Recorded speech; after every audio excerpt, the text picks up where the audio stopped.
사용되면서 내려오겠습니다.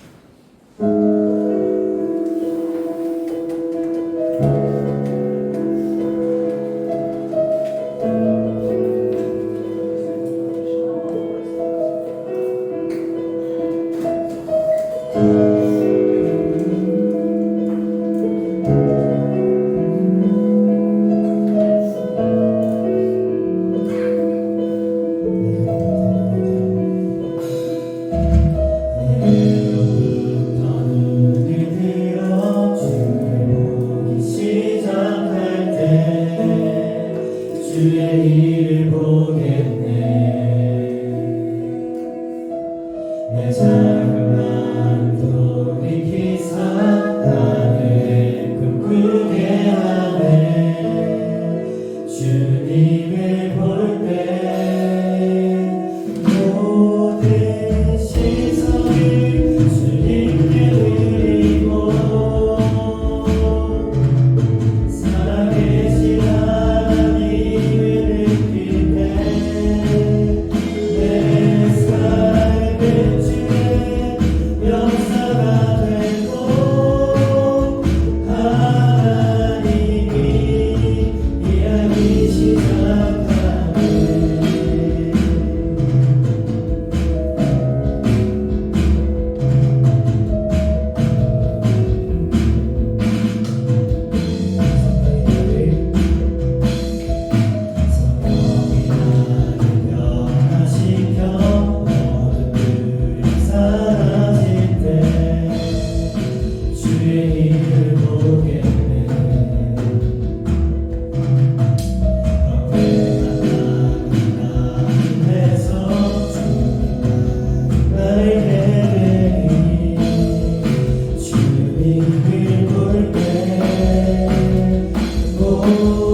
일어나셔서 신나게 찬양합시다.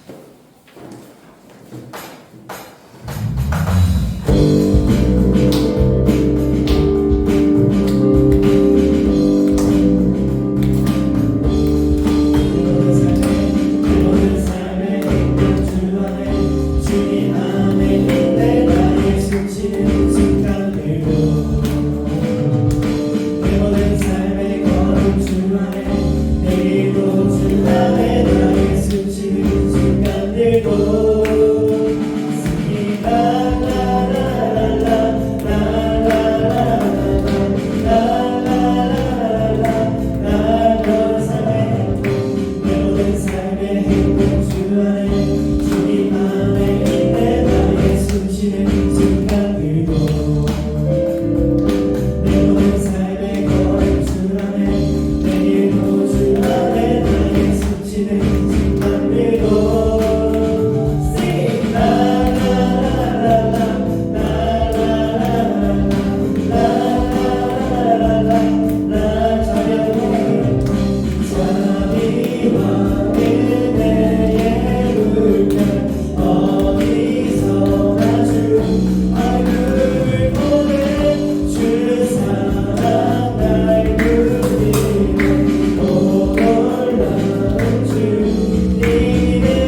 아끼지 않는 자에게 주가 일하시네 주가 일하시네 신뢰하며 얻는 자에게 우리 모인 이곳은 주님 함께 계시네 누리네 아버지 은혜 저도 물고기 내 모든 걸 그릴 때 모두 고백해 여호와 주가 일하시네 주가 일하시네 주가 일하시네 주께 아끼지 않는 자에게 주가 일하시네 주가 일하시네 신뢰하며 얻는 자에게 주가 일하시네 주가 일하시네 주께 아끼지 않는 자에게 주가 일하시네 주가 일하시네 신뢰하며 얻는 자에게 이 시간 예배 가운데 주님 오셔서 주님 인도하시는 길 따라 저희가 걸어갈 수 있도록 주님 그 길을 알려주시옵소서. 그리고 하나님 언제나 저희와 동행하여 주시옵소서. 나의 기도를 기도합시다. 하나님 아버지 이 시간 주님께서 이 시간 걸어오셔서 저희가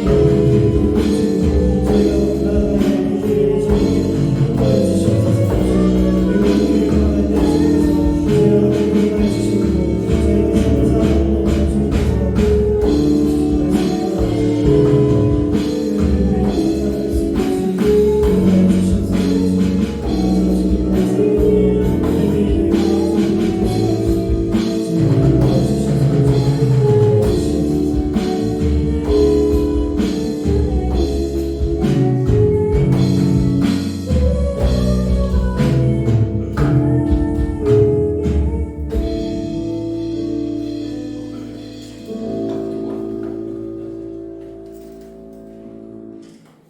기도드리겠습니다.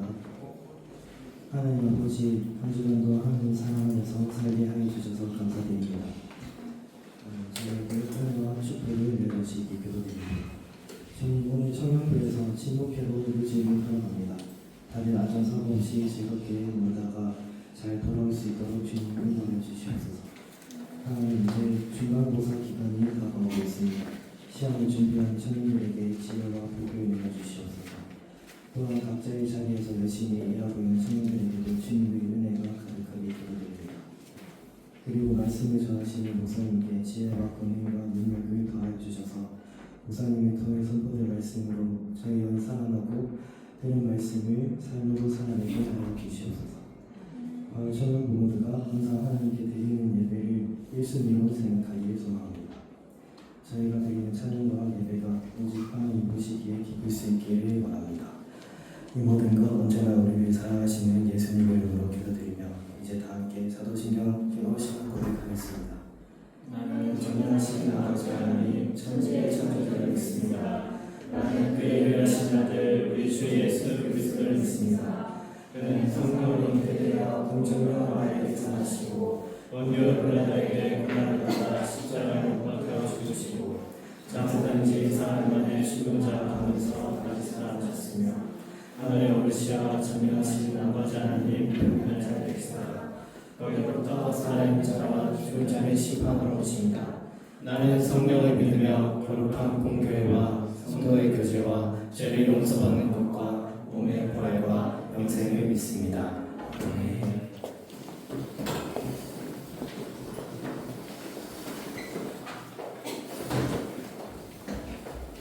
네, 오늘 주신 말씀은 야고보서 1장 12절에서 18절입니다. 야고보서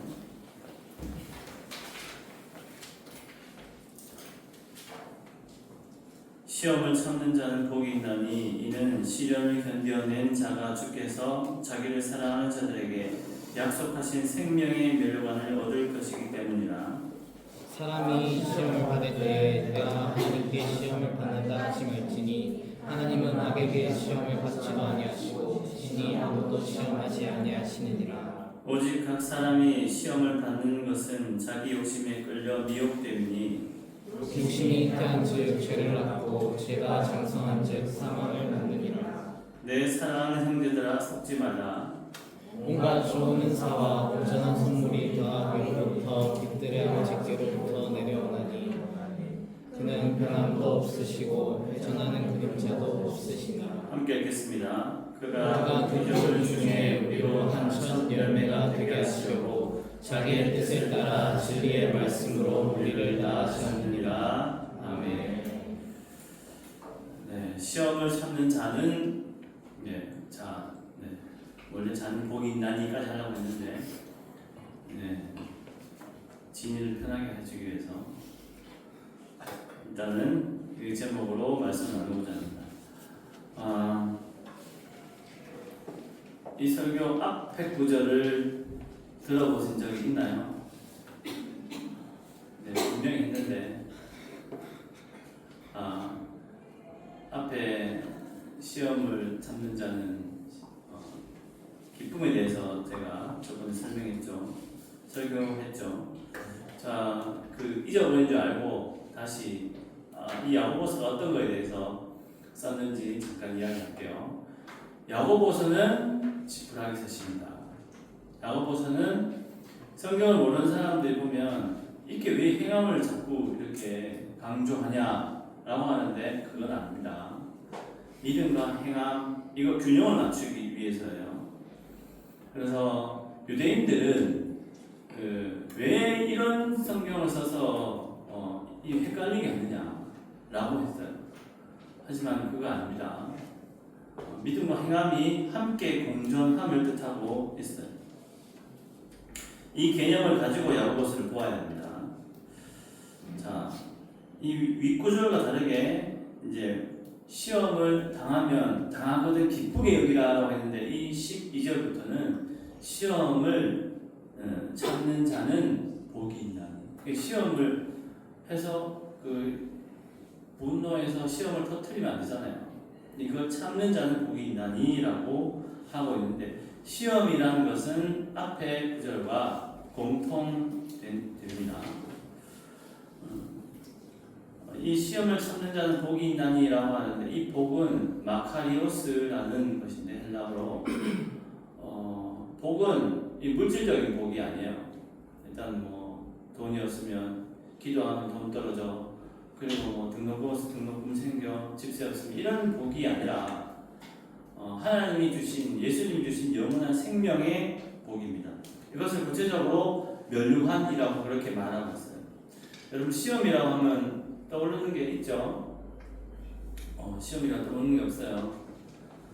저 시험 너무 많이 쳐서 정말 시험 볼 뻔했어요. 학부 신대원 때 여러분 시험 안 쳐요? 좀 있으면 시험 기간이 됐잖아요. 그죠? 시험을 치죠. 근데 무감독 시험이 있어요. 여러분은 무조건 감독만 있어요. 무감독도 있어요. 무감독을 쳐봤는데 무감독은 공부 안 하고 가서 치는 게 아니죠. 공부를 해서 치는 거잖아요. 그죠? 자기가 기억하고 공부했던 내용을 쓰는 겁니다. 그죠? 책을 가지고 와서 이렇게 하는 게 아니라 책을 공부해서 와서 시험을 치는 건데 공부했는 사람이 무감독이지만 시험 답안지 작성하기가 편하겠죠. 그런데 간혹 자기의 생각을 쓰지 않고 남의 것을 쓰는 사람이 있죠. 컨닝이죠, 그죠? 이게 공부를 못했다. 여러분 그런 남학생들은 남자 청년들 그런 경우 많습니다. 같이 공부하다가 그냥 학교나 아니면 집에서 공부하다가 그냥 밤새고 얘기하다가 그냥 꼬박 자버렸어요. 공부를 하나 못하잖아요. 근데 다른 그룹의 어떤 정말 친한 책 공부를 많이 해왔어요. 그러면 그 친구 이렇게 적은 걸 보려고 하는 사람이 있습니다. 그 보려고 하는 그때가 바로 진짜 시험이에요. 내가 공부를 안 했으면 공부를 안 한 채로 그냥 솔직하게 안 한 그 답안지에 있는 그 문제에 대한 것을 정말 열심히 그냥 적으면 되는데 옆에 사람 걸 보고 싶어 합니다. 객관식이나 주관식 그런 문제면 괜찮은데 논설은 아예 그걸 못 보죠. 못 쓰죠. 근데 이 작은 큰형하고 싶은 이 시험에 넘어가 버리고 맙니다. 그 정말 이 시험입니다. 그 유혹인 거죠. 비유를 하자면 정말 꾸정물에 10,000원짜리가 있어요. 10,000원짜리 주우려고 하다가 손하고 여기 다 버리게 됩니다. 정말 꾸정물은 손 씻어도 냄새가 오래가요. 네, 그런 컨닝 안 하는 사람들은 그런 류의 사람들인 것이죠. 신학교에서 컨닝 하더라고요. 네. 그래서 학점 1학점짜리를 그 컨닝해서 그것이 날아가서 다시 그걸 이수하기 위해서 반장학금을 다시 내고 공부를 한 적도 있었어요. 그거 안 했으면 그냥 넘어갔을 텐데, 그죠? 자, 시험은 밝고 긍정적이기보다는 조금 어둡고 조금 음습합니다, 그죠? 근데 시험은 어디에서 오는 것 같아요? 이 세상의 것들에 향한 욕망과 갈망에 대해서 사로잡지 못한 채 이렇게 넘어가는 것을 시험이라고 말할 수 있습니다. 다시 말해 시험이란 그릇된 것들, 즉 하나님께서 금하시고 우리의 몸과 영혼에 해로운 것들을 향한 욕심과 유혹이라고 말할 수 있어요. 그것을 인간이 정당합니다. 뭐 그럴 수 있지 라고 받아들여지는 게 바로 시험입니다.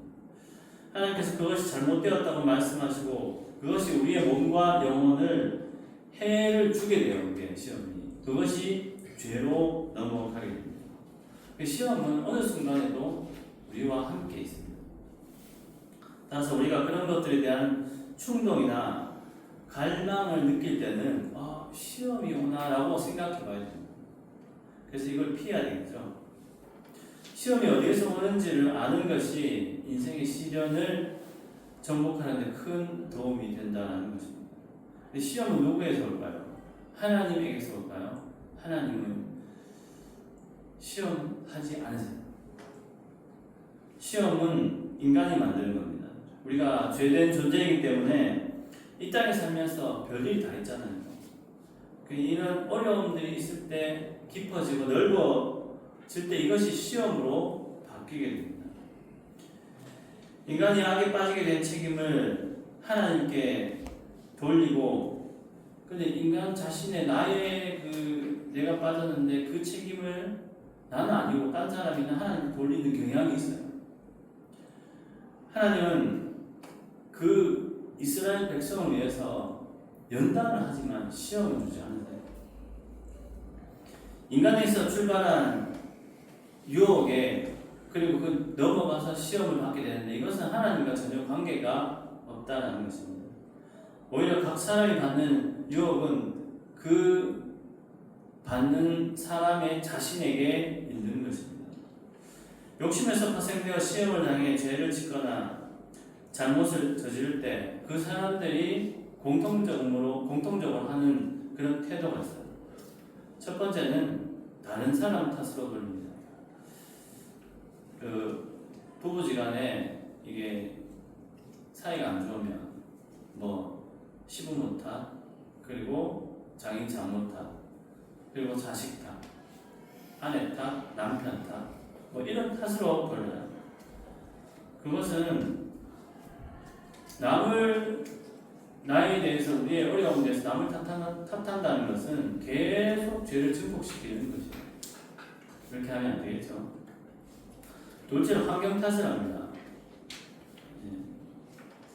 어떤 잘못된 일이 시험에 빠져서 힘들고 정말 역경이 왔을 때 그것이 환경 탓이라고 볼 수 있겠지만 환경 탓이 아니라 자신의 그 태도와 정신이 잘못된 것이겠죠. 어떤 사건을 지난 후에 그 환경만 따지자면 되게 웃겨요.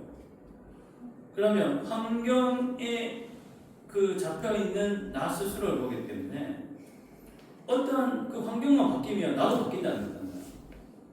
그러면 그 나 자신의 본연이 되게 이상해지는 거죠.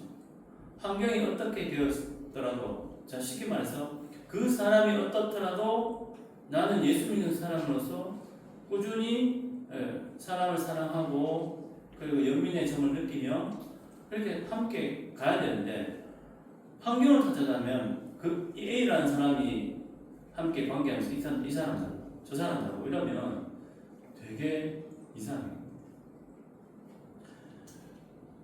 원인은 자신에게 있는 겁니다. 자 그러면 가난한 사람이 있다고 생각해요. 한번 만약을 가정해 봅시다. 가난하면 도둑질 해도 돼요? 도둑질하면 안 되죠. 화나면 그 사람을 폭행해도 돼요? 그 사람이 내에서 나를 화내게 하는 원인과 환경이 그렇게 종합적이라면 내가 그 사람을 린치를 가하거나 혹은 흉기로 그렇게 하면 안 되죠. 환경 탓이라면 사건과 일에 대해서 책임질 사람 아무도 없습니다. 그 환경을 만든 사람을 탓할 겁니까? 그것도 잘못된 것이죠. 그 세 번째는 자기 죄를 정당화하려고 합니다. 나만 그렇지 않다. 다른 사람도 죄 짓지 않느냐라고 합니다. 그 고속도로인가요? 서울에서 어떤 그 중국인 여성이 역주행했죠. 역주행했는데 그 사람이 나중에 만약에 내가 뭐 잘못이냐 역주행할 수도 있지 이렇게 생각하면 안 되죠. 역주행해서 한 사람이 돌아가셨잖아요. 그럴 때 그런 걸 정당화하면 안 된다라는 겁니다. 네 번째는 실수였다고 말하기도 합니다. 음주운전하고 실수했다고 하면 되나요? 간혹 그 엑셀과 그 브레이크를 혼동해서 브레이크를 밟아야 되는데 엑셀을 밟는 그렇다면 이 핸들이 조향장치가 힘들잖아요. 그럼 가서 횡단보도에 있는 사람을 죽이고 난 다음에 실수했다. 이런 실수는 절대 나와서는 안 되죠. 사람에게 해를 가하는 실수는 해서는 안 됩니다. 실수였다고 하는 그 자체가 잘못된 것이죠. 여러분 그 박대성이라는 인물 알죠? 18세 여고생을 죽였죠. 그죠? 그 사람은 소주 4병을 먹고 기억이 안 난다라고 합니다. 그 사람은 실수라고 생각하지만 그 사람의 지인들을 보면 어릴 적부터 박대성은 굉장히 좀 난폭하고 그리고 약한 사람을 괴롭혀요. 근데 재밌는 건 등치 얇거나 강한 사람한테는 이렇게 빌어대요. 그 사람이 앞날이 창창한 여고생을 죽이고 난 다음 실수라고 얘기하면 안 되죠. 네. 그런 엄벌을 받아야 됩니다. 그럼 자신의 잘못이고. 다섯 번째는 인간이 완전할 수 없다고 하면 은근히 이 책임의 초점을 흘려버려요. 사람이 어떻게 완벽할 수가 있겠습니까? 그죠? 맞는 말이죠. 자신이 단단히 결심했다면 근데 그 사건과 유혹에서 넘어갈 수 있습니다. 사람은요, 음란한 거에 대해서 이겨내지 못해요. 그럼 어떻게 하느냐? 떠나야 돼요. TV나 그런 잔인하고 음란한 게 있으면 바라보는 것이 아니라 빨리 지나쳐야 돼요. 우리는 죄성을 갖고 있기 때문에 이걸 넘겨야 돼요. 우리는 유혹과 이 사건을 이거는 이겨낼 수 있는 것 같지만 쉽지 않습니다. 세상 사람들도 어렵죠. 근데 우리가 예수님의 정신이 말씀이 바로 있다면 그것을 넘길 수 있습니다. 자, 여섯 번째로 자기가 어떤 잘못에서 시험을 당해서 유혹과 시험 그리고 죄를 졌는데 이것을 마귀 탓으로 해요. 아닙니다. 자기 탓입니다. 마귀가 그 귀신이 중간중간에 장난질할 수도 있어요. 하지만 주체자는 자신이에요. 그만한 능력이 있어요. 왜냐하면 하나님의 형상으로 만들어졌기 때문에 우리는 그만한 권세를 가지고 있다는 것이죠. 자기가 한 일에 자기가 책임을 져야죠. 남 탓, 다른 사람 탓, 그리고 마귀 네가 했지 않느냐라고 한다면 그 사람은 잘못된 겁니다. 일곱 번째로 자기가 저지른 것이 죄가 될 줄 몰랐다라고 해요. 하지만 꼼꼼히 따져보면 그 자기가 했는 죄죠. 이런 죄가 될 줄 몰랐다라는 이 태도는 참으로 미숙한 태도입니다. 스스로를 너무 과보호하는 거예요. 자기를 사랑하지만 자기에만 갇힌 사람은 그거는 그 성인 아이입니다. 자신만 생각하는 거예요. 자신만 생각하면 가정 생각하기도 빠듯하고 공동체를 생각하지 않습니다. 그래서 그것도 별로 좋지 않은 그런 삶을 살아가고 있다는 것입니다.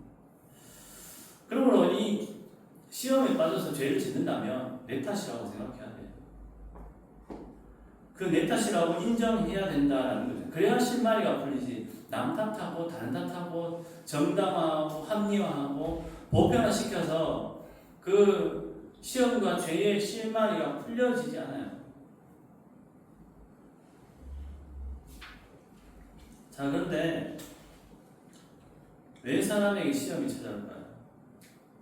본문의 야고보는 이 질문에 대한 분명한 대답을 하고 있습니다.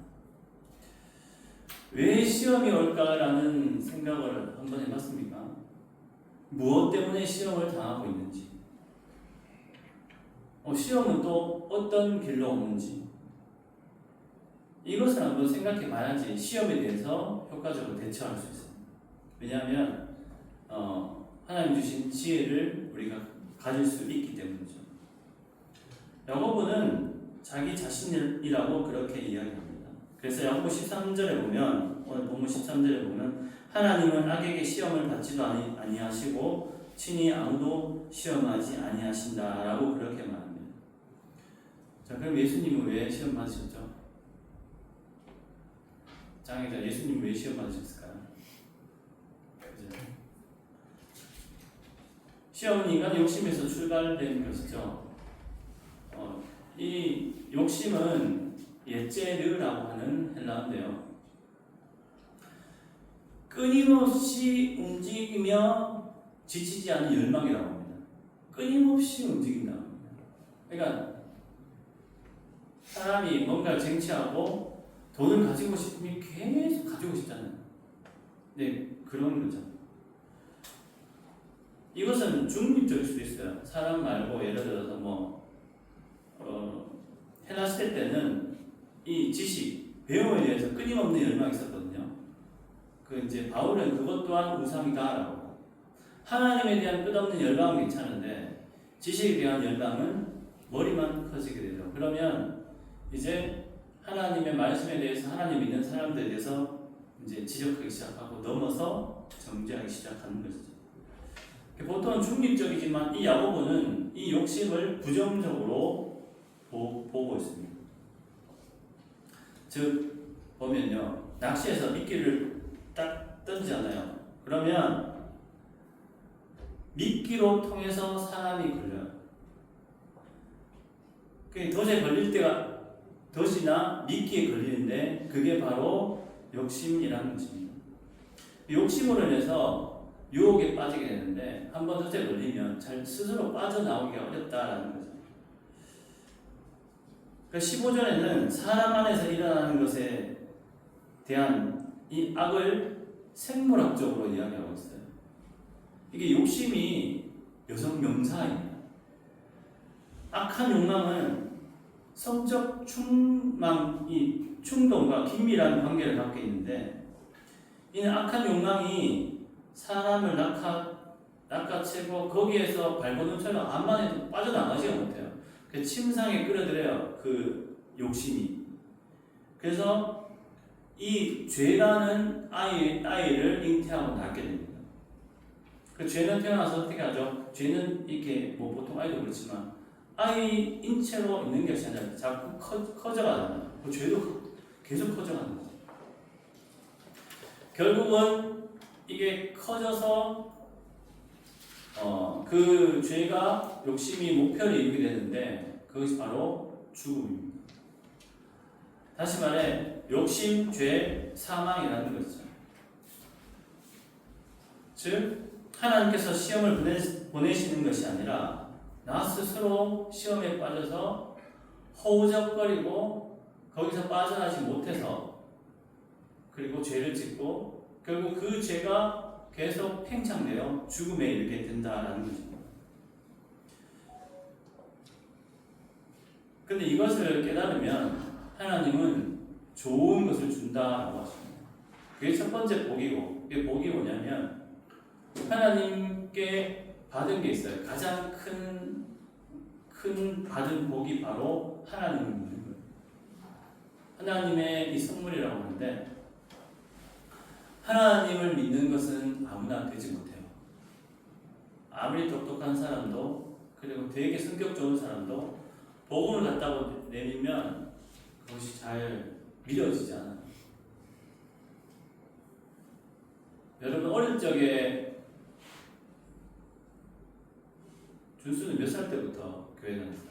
어릴 적부터? 어릴 적부터. 그럼 안나는 몇 살 때부터 교회 다녔어요? 엄마 뱃속에. 교회 안 다녔잖아. 저는 모태 신앙이 아니고 초등학교부터 한 2, 3학년부터 가는 것 같은데 그때는 그냥 갔죠. 근데 그 전에 우리 친척들이 불교 집안이었어요. 불교 집안인데 가서 절에 가자라고 해도 별로 가기 싫었어요. 내가 왜 거기 산까지 올라가야 돼. 그 불교는 온전한 종교가 아니라서 내가 뭐 안 갔겠지만 세상 사람들은 예수님에 대해서 얘기를 해도 인식만 하지 믿지 않아요. 예수님을 믿게 하는 것 자체가 굉장히 큰 복이라는 거죠. 하나님께 전심으로 나아가고 사랑한다면 또 우리가 소원하는 게 기도할 때 이루어 주신다라는 겁니다. 그 하나님은 이 복음 물론 좋은 것을 두 개나 주셨어요. 그것이 바로 은사와 선물입니다. 여러분 은사가 이렇게 보여지는 청년들 있죠. 앞에 찬양하는 친구들이 보여지는 거예요. 은사. 찬양 인도를 하고 피아노를 치고 베이스를 하고 그리고 드럼을 치고 찬양하고 이것이 은사예요. 그 은사 중에 세밀히 나가자면 되게 많은 사람들의 이야기를 받아주는 그런 은사도 있어요.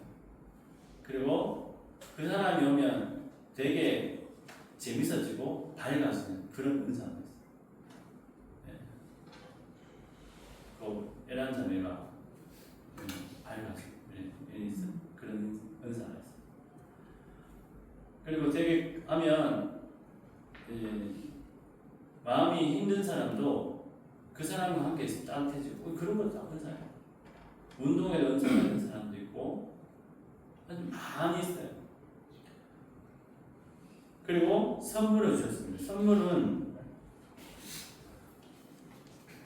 하나님이 각자에게 주시는 선물이 있어요. 자세히 생각해 보면 그 선물을 받은 적도 있고 아마 받게 될 거예요.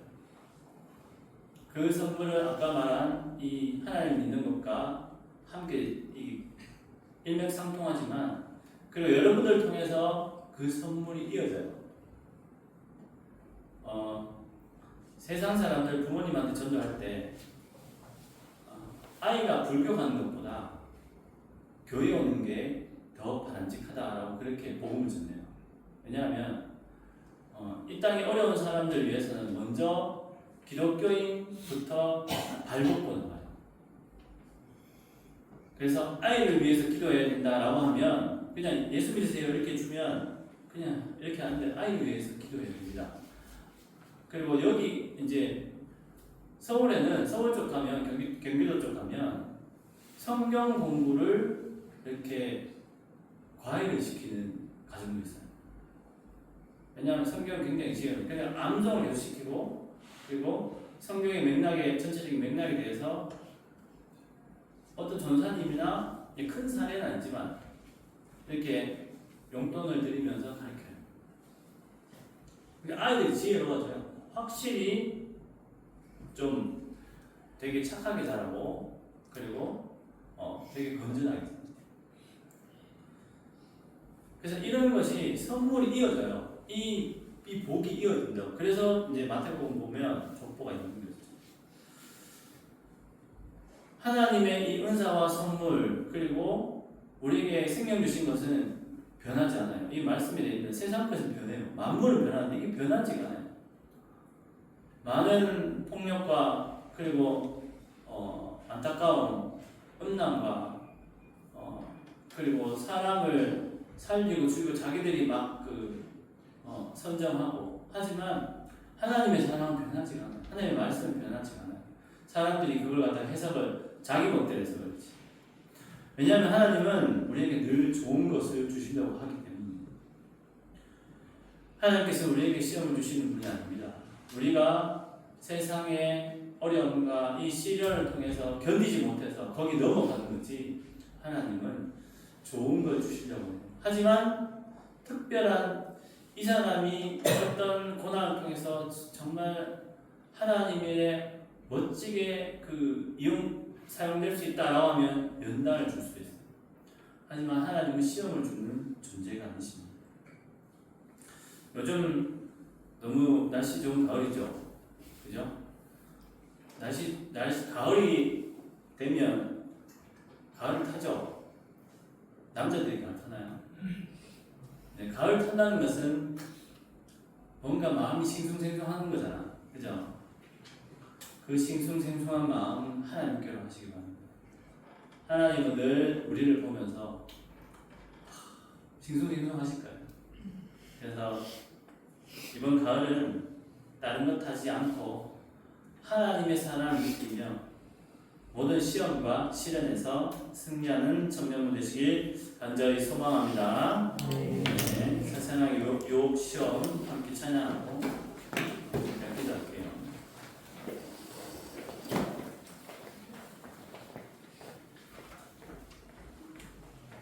세상과 유혹 시험은 이 세상에 있는 한 끊임없이 우리에게 올 겁니다.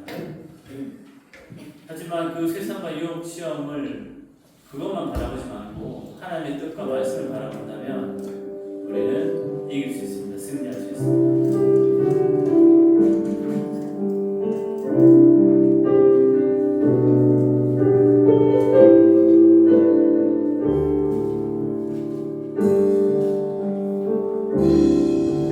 세상의 유혹 시험이 내게 몰려올 때에 나의 힘으로 그것들 모두 이길 수 없네.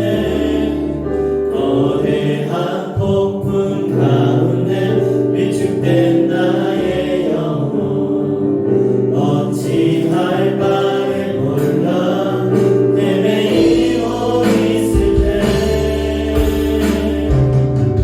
술처럼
아니라고 말씀하셨습니다. 시험을 참는 자는 우리입니다.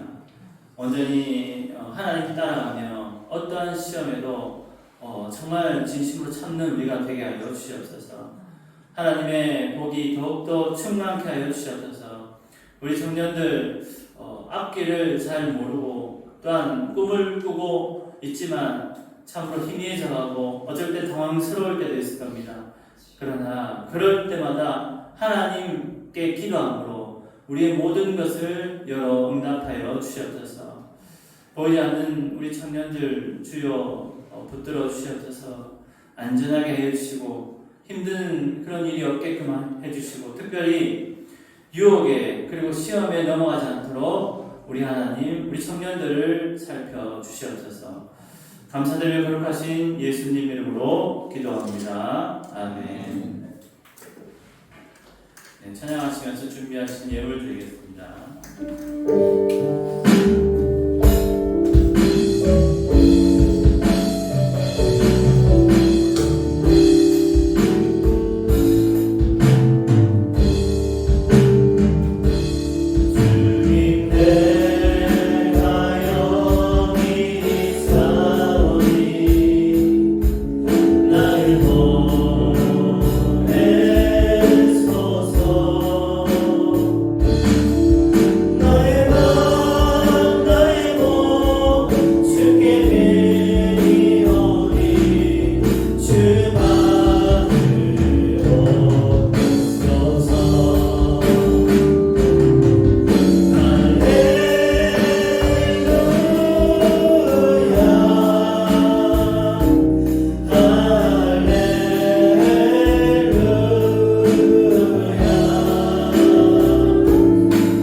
혹시 아팠다면 빨리 하나님께서 친히 찾아가 주셔서 그 아픈 것을 낫게 하여 주시옵소서.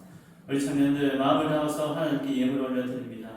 이 예물이 예수 믿지 않는 우리 청년들에게 나아갈 수 있는 통로가 되게 하여 주시옵소서. 또한 믿지 않는 주변에 또한 우리의 지인과 친구들에게 나아갈 수 있는 이런 미끄럼이 되게 하여 주셔서 결실의 계절 가을에 우리 그냥 가만히 있는 것이 아니라 한 사람이라도 더 전도하려고 노력하고 애쓰는 우리 청년들 되게 하여 주시옵소서.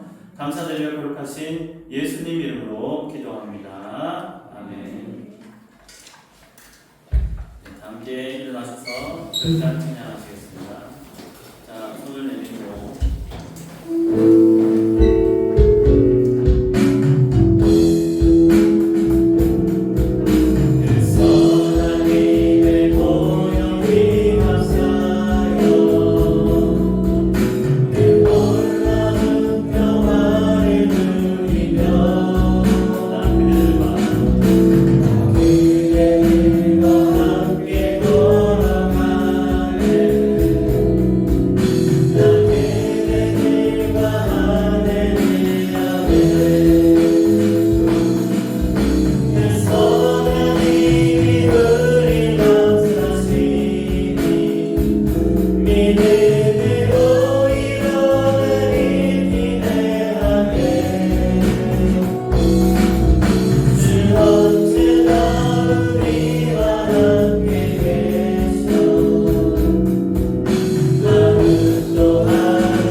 아버지 하나님의 무한하신 사랑과 성령의 교통하심이 시험을 잘 참고 유혹에 넘어가지 않으려고 노력하는 우리 청년들 머리 위에 영원히 함께 하시기를 간절히 축원하옵나이다. 아멘.